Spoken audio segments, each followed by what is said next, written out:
At Xavier University, it is a concern of our Constitution to prepare us with competence in our own specialization.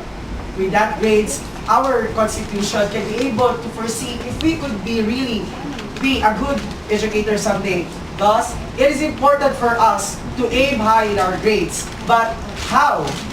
For teachers, have you ever asked yourselves on why your students vary in their scores in your examinations? How can you help the low achievers and the slow learners in your class? As future educators, it is important for us to know the capabilities and interests of our students so that we can able to adjust our instructional objectives so that they can easily grasp and understand the lessons. But how can you determine the interests and capabilities of your students? To sum up, as future educators, it is important for us to know the capabilities of our students so that we could help them in their academic performance. According to Aslam, theorists and researchers have tried to understand on how can we foresee the academic performance of an individual. That is why they look into cognitive ability. But cognitive ability is not enough. This is why they look into the non-cognitive ability. And one of these predictors for non-cognitive ability is a personality traits. This time, we look into some tests that can really fit into our culture, even though it's not been created by our co-Filipinos. And we found that a very worldwide used personality trait test, and that is the Big Five personality traits, which consist of openness to experience, which refers to the ability to be creative; conscientiousness, which refers to the ability to be persevere; extraversion, which refers to the ability to socialize; agreeableness, which refers to the ability to be cooperative; and lastly, neuroticism, which refers to the ability to be emotional stable. With all of these thoughts, the researchers try to understand on how can we foresee academic performance using these Big Five personality traits. This is why we come up into this title of study, which is the Big Five personality traits, its impact on academic performance of first-year School of Education students of Xavier University at Ateneo de Cagayan. Standing in front of you, I am Renan Aragat with my co-members, Mr. Kent Brad Aligato, Mr.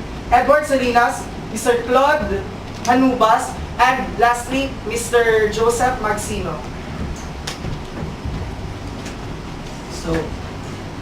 So these are our review of related literature. First is the openness to experience and its relationship to the academic performance. According to Core and Matthew, the openness to experience had been positive predictors of good learning and academic performance.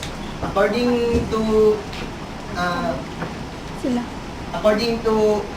Woodfield, openness to experience is a good predictors of good academic performance. Conscientiousness and academic performance. Conscientiousness has been found to predict academic success or achievement from childhood to adulthood, with high conscientiousness identified as a significant characteristic of student success, according to Chamorro, Premusic, and Kernel. Third is the extraversion and its relationship to the academic performance. According to the study of Core and Matthew, the extraversion has a little or inconsistent effect on the academic performance of the students. Agreeableness and academic performance. Relations of agreeableness and academic attainment are consistently of negligible importance, although its unpredictable precursors such as pro-social orientation relate better to social adjustments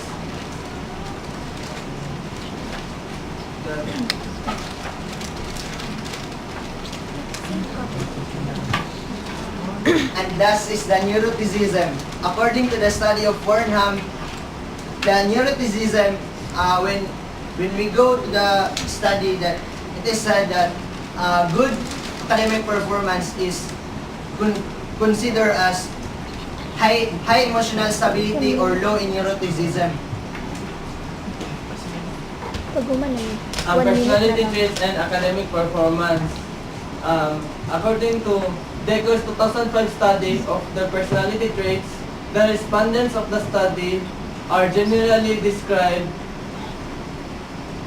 as average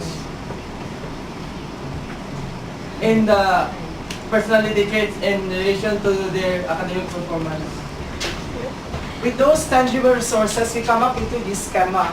So our study follows this one. So you can see in the left side, you can see the independent variables, which consists of the big 5 personality traits, where an arrow is an indication that the independent variables or the big 5 personality traits are presumed to have an impact or effect towards the dependent variable. The dependent variable is academic performance. How can we test these two? So the big 5 personality traits will be tested through giving them a 44-item ready-made questionnaires. And academic performance will be tested through giving them a 36-item achievement test, which consists of math and English. So these two examinations and tests will be discussed later by my group mates.